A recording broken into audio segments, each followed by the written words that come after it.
All right, ladies and gentlemen, welcome back to another episode of the Mainly Hoops podcast. If you've been enjoying our content, please make sure to like and subscribe. We appreciate all your support. We're diving into week 14 here, another good week of hoops. We had some really good matchups. I mean, that Saturday slate was just phenomenal. Illinois, Michigan State, Duke, and UNC, of course. That came right down to the last second. Michigan State dropped a tough game to Minnesota, then came back and won a tight one in overtime to Illinois. So it was an up and down week, I think, for a couple teams. I'm gonna let Marcus take it away though, and just talk a little bit about this week as a whole, and maybe some games you want to highlight. Yeah. Well, obviously, I think like UNC Duke round one was really good, and obviously ended in an iconic way that will be shown on highlight tapes for a while. In that rivalry, similar to the Austin Rivers game winner that was hit. Gosh, whatever that was, 15 years ago now, or so.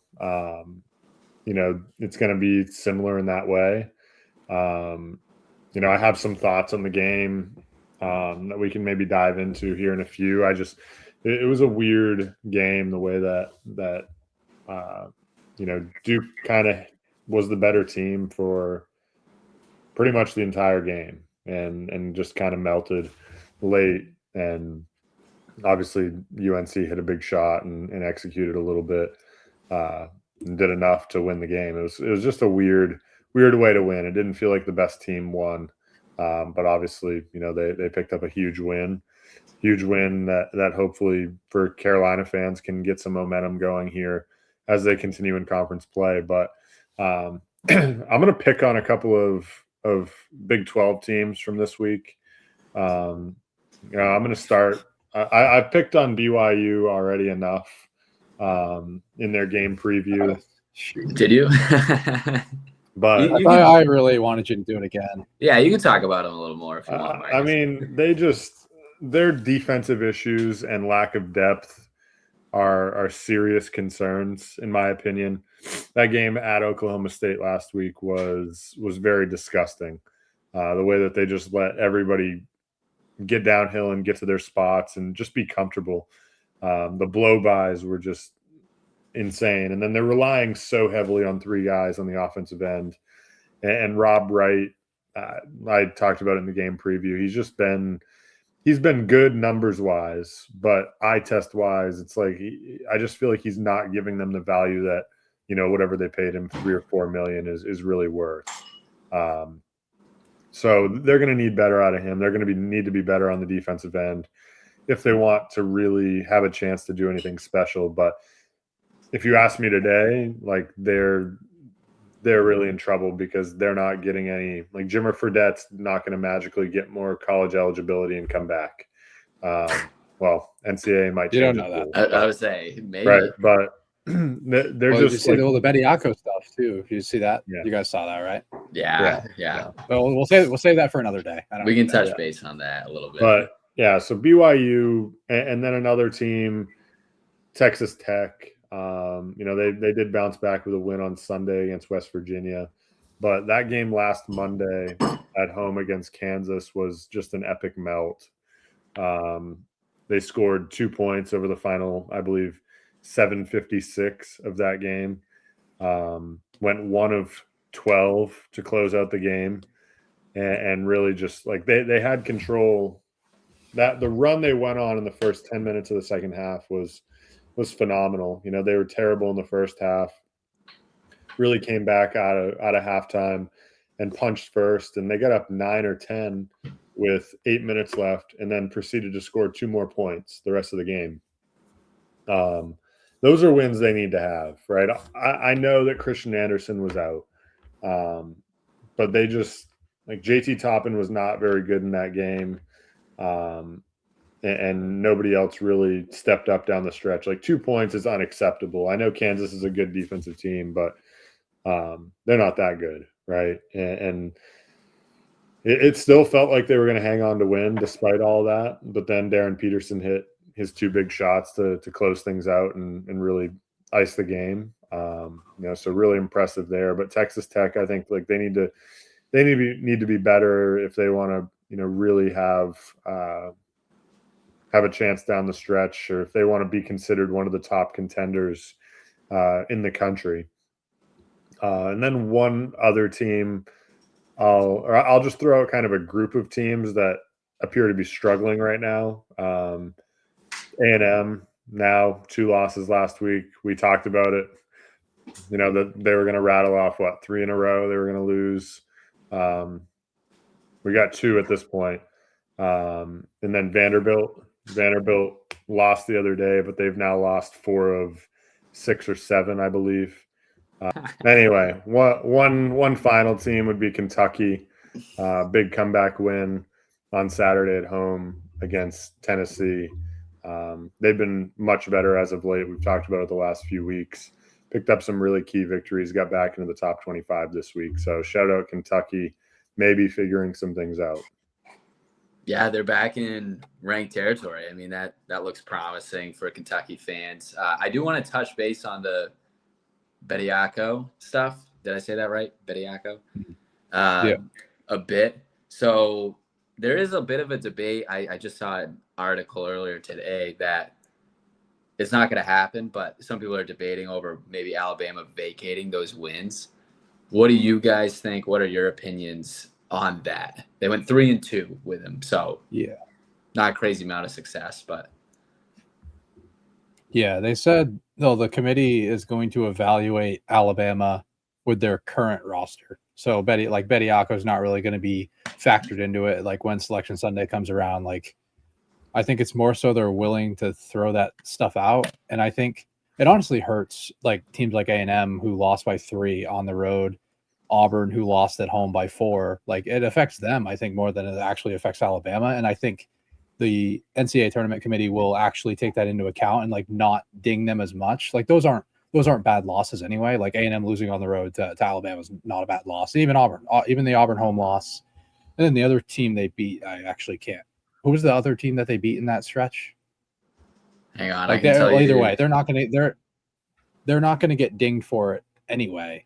So, I'm kind of happy that there was this was a line that was crossed, and we're not gonna get a guy that's on a 2-way contract come back to college.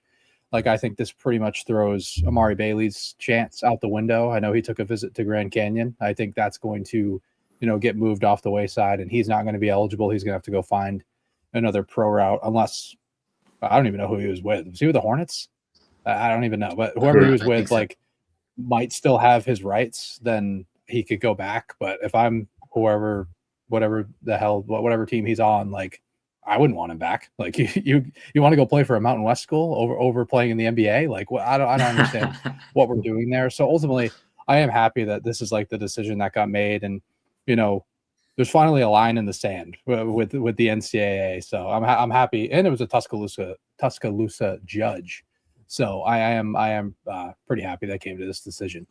Yeah, I am too. The other game they had that you were asking about is they smoked Missouri by 26, right. I think it was. So that was kind of, that might matter. That might matter for Missouri down the road. I mean, I know their resume isn't great, but if they can rattle off some wins, and that loss isn't really going to count all that much against them, I mean, maybe it helps them down the road. Who knows? That could help them. Yeah. Starting with a win this week over A&M. Yeah, I mean, there's a chance. I think A&M can lose to anyone in this league with their style of play. So, but they've shown that they could beat anybody in this league too. Right. Yeah. So we're continuing the betting against A&M, huh? No, I'm pretty much done. Every time I have bet against them, it's it's backfired, and then I didn't bet Florida this weekend, and they beat the crap out of them. So I just can't get on the right side of them. They're untouchable. They're untouchable at this point. Cody, talk about your favorite games of the week, if you have anything in addition to what Marcus has already kind of touched base on. Yeah, I just had some more general thoughts. I mean, Duke UNC, obviously the headliner with the Trimble game winner. I just thought, I mean, I didn't love the last play call from Shire, setting up a Cam Boozer ISO after the UNC front court kind of neutralized him in the second half. I mean, I know he like raw numbers wise, it was pretty solid, but UNC front court held its own, playing him one-on-one throughout the entire game. And to set up something like that, I wasn't really all that excited about that play call down the stretch. It did seem like Shire in late game situations has called for his best player getting into an isolation setting. Like, I've never really been a fan of that. Like, just run something that you've ran the entire game. Like, you haven't been running ISOs for Boozer throughout the entire game. You've been running like mid post ups, low post ups. Like, I'd rather have him in that situation, and maybe they send two and he can make a decision out of that, because you have better, like Duke has, viable shooters to make this UNC team pay. But I didn't like that. I didn't like what he was doing with Flag at the end of games last season with the ISO stuff. I know it was widely talked about over the course of last season, but because he runs great stuff, it's just kind of just seems like in late game situations, the ball gets a little bit too stagnant. So, and then, I mean, we didn't really touch on the court storming. I am not a fan of the 14th ranked team in the country storming the court. I don't care if it's a buzzer beater or not. It's a rivalry game. You do not storm the court in a rivalry game. It shows that you're the inferior team, in my opinion. And I understand historically, you guys are pretty even. Like, just show that you're even by not storming the court and celebrating like you just beat a team that's way better than you, which I don't really think is the case. Like, UNC is a good basketball team, but Duke, I would say, is definitely better, but you can't act that way. Like, I'm not a fan of the court storm. I'm also not a fan of the court storm with 0.4 seconds left on the clock. Like, let's have a little discipline. I know fans are excited and all that, but there are also former UNC players on the court that didn't understand that there was still time on the clock. Like, let's get that figured out. And I mean, court storms in general, I know Marcus isn't really much of a fan of it either, but I'm not like, it's situational for me. Like, worst team in the conference beats a top 3 team in the league, storm the court. I'm completely fine with that.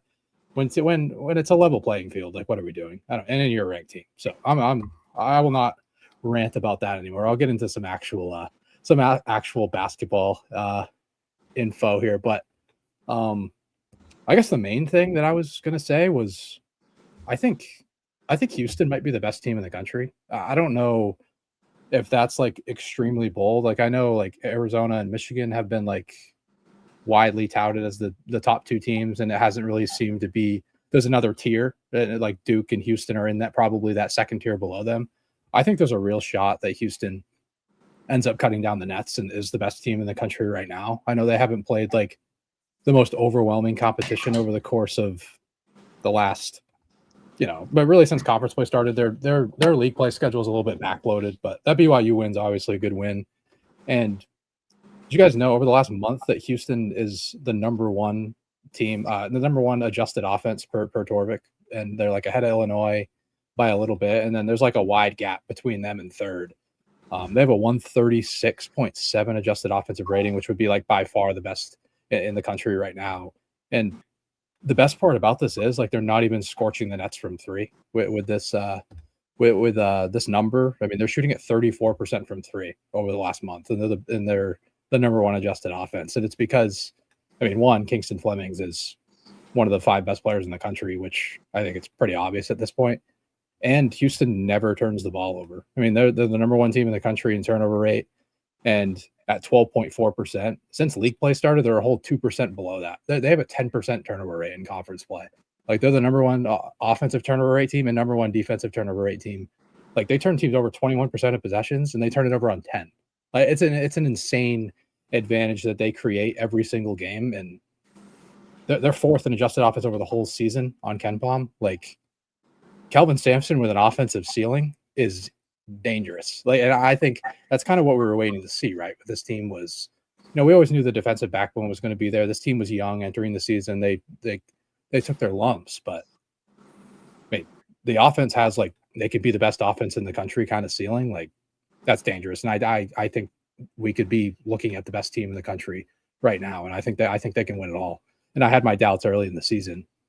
Just a couple more things, just a couple teams that might be in a little bit of disarray. Gonzaga and Vanderbilt right now. Gonzaga lost to Portland on Tuesday as a 22-point favorite. I know they don't have Braden Huff right now, but it doesn't look great really on either end right now. Like, this team was supposed to be leaning on their defense while Huff was out. And obviously the offense can run through EK in the post, but he doesn't have that guy alongside him and Braden Huff right now. They don't have the outside shooting. They don't have the perimeter pop. Like, I think that's kind of been somewhat of a concern for them all season long. But the defense isn't really picking up the slack, and they haven't looked like – I don't even think they've looked like the best team in the WCC. Like, you could argue that St. Mary's and Santa Clara are better than Gonzaga in their current state. Like, it's been pretty ugly. They play Santa Clara this Saturday at Santa Clara. I'm pretty excited to see that game because I actually think Santa Clara could easily take them down. And with Vanderbilt, I know Vanderbilt's not banged up, but you just lost to probably the worst team in the SEC, and you were down by 21 points with 5 minutes left. I know you made a late surge, but you got dominated by Nigel Pack, Xavier Brown are great players, but I'm not high on anybody else on this roster, and you just got flat out dominated. I mean, they need Frankie Collins and Duke Miles back soon because that's the backbone of their team is this guard play. And this hasn't really been there. It's been Tyler Tanner and really nobody else to like handle any sort of offensive load outside of Nichols off-ball shooting. So Vanderbilt is kind of in trouble. I think they could get curb stomped by Auburn tomorrow. It's just not a good matchup for them. So Byington's got to get something figured out.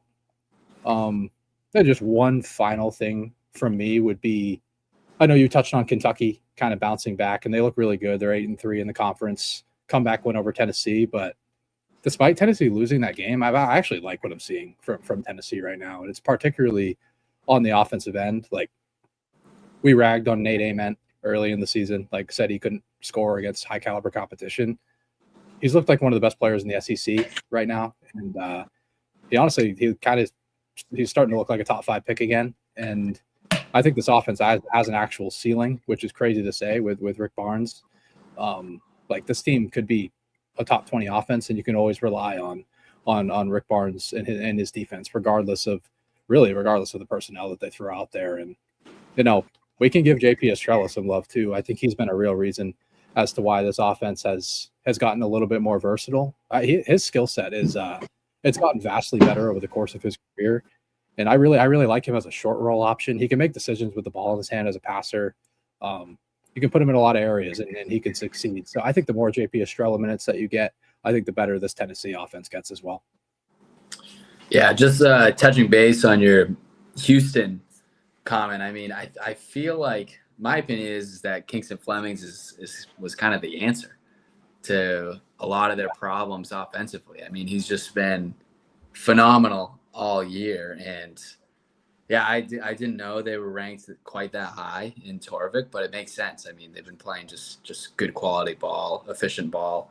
But we're going to transition here. I have a couple prediction questions for you guys. So we're going to start off with, we did this a few weeks ago, but we're going to predict at this point now the Power 5 conference champions.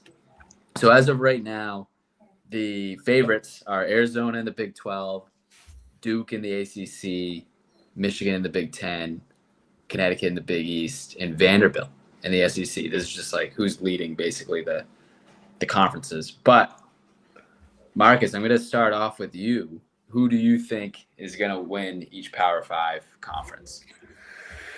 Yeah. I mean, I think Michigan is going to hold at number 1 in the Big 10. I just trust them more than everybody else. And I think it just really comes down to that front court, and they do have obviously they're at Purdue and at Illinois, so 2 of the better teams that are in the league.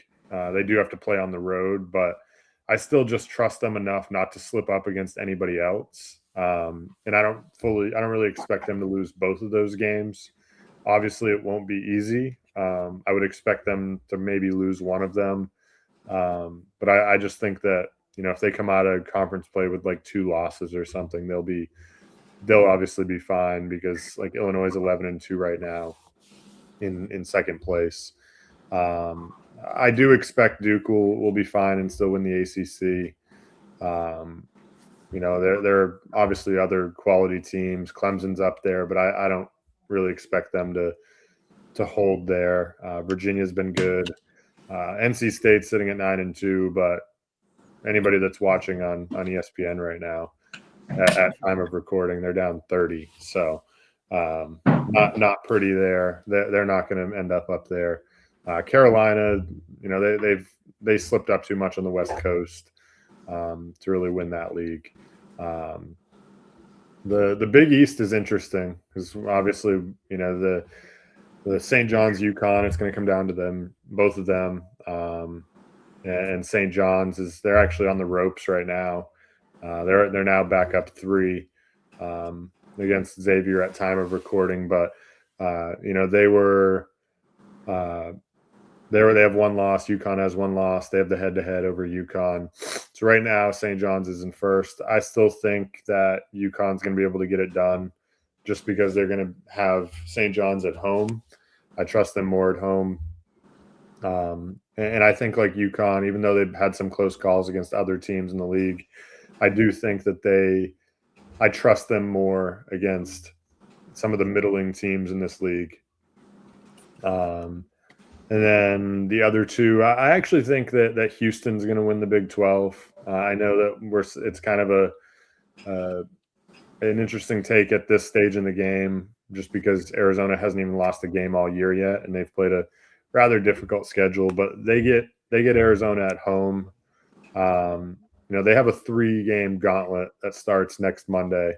It'll be Big Monday at Iowa State, and then Arizona, Kansas. Other than that, I don't really see any other potential losses on their schedule. So they're just going to have to probably come out of that like 2-1 with one of the wins against Arizona. And I think they're going to be in a good spot to potentially take home the conference title. And then the final one, what's the one I'm missing? You go SEC or not? No, I didn't go SEC. Yeah. Yeah, I think the SEC is Florida. I said this a few weeks ago when we were listing our number 1 seeds for the NCAA tournament. I said I thought Florida would still win the SEC and then potentially win the SEC tournament and get themselves a 1 seed. I'm going to stand on that. I think they've been playing really well. They figured some things out. I just trust them. The experience of their front court. Championship pedigree goes a long way. Obviously, the guards, we have their issues, but I trust them to get the job done.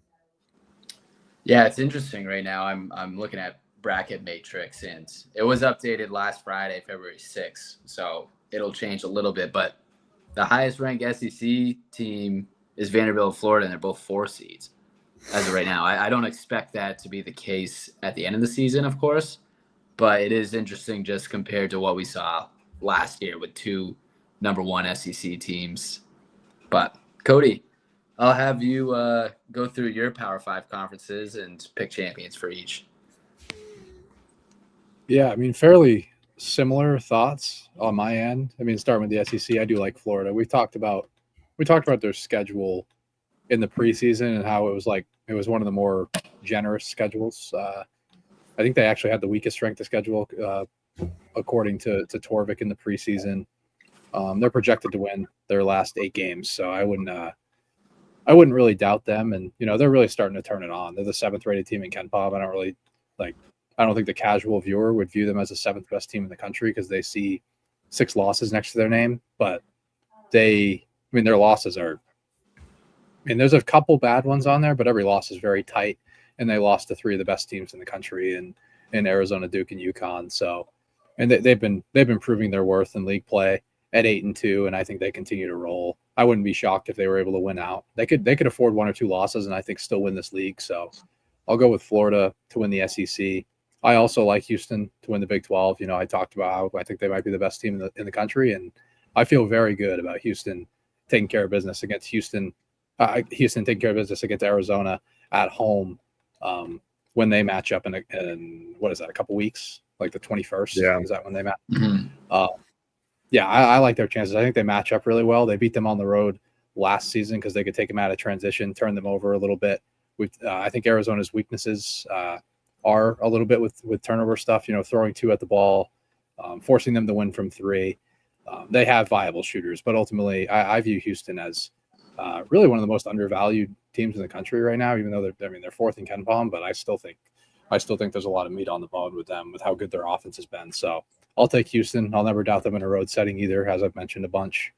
ACC, Duke, pretty self-explanatory. I think they're the class of this league, even though they just lost to Carolina. Clemson's in the mix, but as they always are, and nobody ever talks about them. I just don't. I don't understand. Like Brad Brownell has to be the most underrated coach in the entire country. I mean, how long has he been there? Was it his 16th, 17th year? I mean, he's the dean of the ACC at this point. I mean, he's the longest tenured coach and in the country. I just don't dealing with them. Yeah, I mean, probably at this point, but yeah, I think they take care of business in the games that they're supposed to win. I just worry about the ceiling a little bit, so I'll take Duke to win the league. I like Illinois to win the Big Ten. I think their schedule is just a little bit more fortunate than Michigan's. I mean, I think Michigan is the better team, but Illinois, I mean, they do have to play Michigan. They get them at home, which is nice, and I think they match up rather well. You know, their bigs being able to stretch out Michigan's bigs. You know, just if you can take them away from the rim and then create advantages off of that. They love their pick and roll game. I think they match up rather well in that setting. And outside of that, they don't play a team inside of Ken Palm's, or they play Indiana, who's 35th. Outside of that, they don't play anyone that's inside the top 35. It's still going to be a little bit different for Michigan. They have to play, well, Duke obviously doesn't count. I mean, that's going to be a crazy game, by the way. That's on the 21st. I don't know. I guess it doesn't hurt either one of their resumes, but they still have to play. Yeah, Michigan still has to play Purdue and then at Illinois, obviously, and then home against Michigan. At Iowa is not going to be easy either. So I think the schedule favors Illinois enough to where they could win this league. My wallet would enjoy if Illinois won with some preseason Big Ten bets that I made there. So I'll be rooting for them at the very least. And then I think UConn wins the Big East. And, you know, half the reason I say that is because St. John's is kind of in a battle as we record this. Xavier is, you know, right on their tail. They could potentially win this game, and that could be the ultimate decider in the Big East. But I just trust UConn to not slip up with any of their games prior to the St. John's game, and then they get them at home in the rematch. So I think they can win out, and they can end up winning the league. Yeah, absolutely. I'm in agreement with basically both of you. I think the Big Ten is very up for grabs, though. I mean, those top, I think it's probably going to be either Michigan or Illinois, most likely. But those top 5 teams with, you know, Nebraska, Purdue, Michigan State as well, it's just so competitive up there. I'm going to actually save my other prediction question for next week. And Cody, Nate, don't leave out Illinois. You can't. Illinois, I thought I said them. Didn't you say Michigan State, Purdue, and Michigan? No, I already said Michigan and Illinois. They said Nebraska. In Nebraska, I think. Oh, Nebraska. Yeah. And Nebraska. Yeah. All right. No, I just wanted to make Illinois. sure. I Don't know. worry, Marcus. I know we Don't worry. at times have had Illinois fans, you know, after us a little bit. So we're just doubling down. Illinois' got to be in there. Yeah, Michigan and Illinois, I definitely said as the top 2. So don't worry, Illinois fans. I got your back. Yeah, we're going to transition now to the next week here. So any games we have circled on this next week, what do we think? And, yeah, what are we excited for? Marcus, we'll go with you. Yeah. I mean, Purdue at Nebraska is going to be a good one on Tuesday. I'm really looking forward to that one. Kind of another game tomorrow that's not probably high caliber in terms of like national viewership, but I'll be intrigued is North Carolina at Miami. More so for North Carolina coming off the big win. Are they riding that wave a little bit too much and they have a letdown spot? Miami searching for a big win here against North Carolina. So I think that game has a lot of intrigue to it. I know I'll be tuned into it. We get Florida at Georgia on Wednesday. That'll be interesting. Georgia's been a little bit up and down as of late, but they're better at home, of course, like pretty much everybody is. You know, and then I know, Cody, you mentioned Gonzaga, Santa Clara. That will be interesting. Kansas at Iowa State, as well as Kansas has been playing. Having to go to Iowa State, which is never an easy place to win. That'll be good, I think. And then, I don't know, like Texas Tech at Arizona, Torvik projects that spread pretty high. I don't really view it as like an 11-point spread type game. That's a game I'll definitely have my eye on, especially if Arizona falls tonight to Kansas. But should be another really fun week of games, right? We're week 15 now. We're less than a month away from conference tournaments, and nearing a month away from the bracket being out. Yeah, absolutely. Cody, what do you got on the docket? What are you excited for? Yeah, I mean, a lot of the similar ones for me. I'm more excited to see, I think, Miami on their front. I mean, they just haven't really been tested in conference play, and they have dropped a couple.